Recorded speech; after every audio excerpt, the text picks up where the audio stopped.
ধৃতরা হলো জয়ন্ত ত্রিপুরা ও কান্তমণি ত্রিপুরা। এখনো পর্যন্ত মোট 3 জনকে গ্রেপ্তার করেছে পুলিশ। থলিবাড়ি এডিসি ভিলেজের জীবন দাস নামে এক যুবকের হত্যাকাণ্ডের সাথে অভিযুক্ত 3 জনকে পুলিশ দেরিতে হলেও গ্রেপ্তার করতে সক্ষম হয়।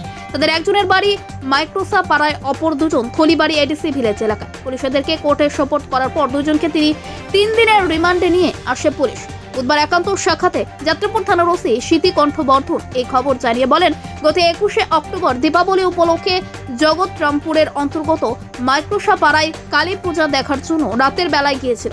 পরের দিন সকালবেলা প্রায় 8টার দিকে সংশ্লিষ্ট এলাকাবাসীরা দেখতে পায় রাবার বাগানের গাছের সাথে তার দেহ ঝুলে আছে। পুলিশ দিয়ে এই মৃতদেহ উদ্ধার করে কাঠালিয়া সামাজিক স্বাস্থ্য কেন্দ্র ময়না তদন্তের জন্য নিয়ে আসা হয়। এই রিপোর্ট সংগ্রহ করতেও দীর্ঘদিন সময় লেগে যায়। পরবর্তী সময় রিপোর্ট পেয়ে তদন্ত শুরু হয়। এই তদন্তের ভিত্তিতেই এই 3 জনকে আটক করা হয়। এখন দেখার বিষয় কেন তাকে হত্যা করা হলো বা এই ঘটনার সাথে আরো কে কে যুক্ত রয়েছে সবকিছুই বেরিয়ে আসবে তদন্ত সাপেক্ষে। গত 21শে অক্টোবর সকাল অনুমান 8 ঘটিকার দিকে থলিবাড়ির বাসিন্দা জীবন দাসের ঝুলন্ত মৃতদেহ মাইক্রোসোপাড়ার একটা রাবার বাগান থেকে উদ্ধার হয়।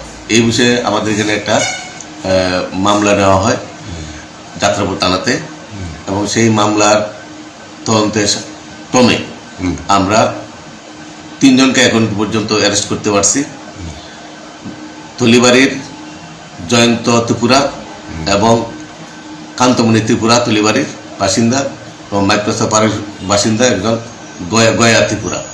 এই 3 জনকে আমরা অ্যারেস্ট করছি। একজন জুভেনাইল জয়ন্ত, আর বাকি 2 জনকে আমরা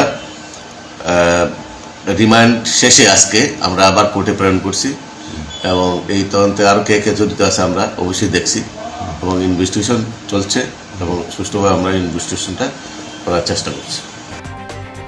bureau report, news live 24 Tripura.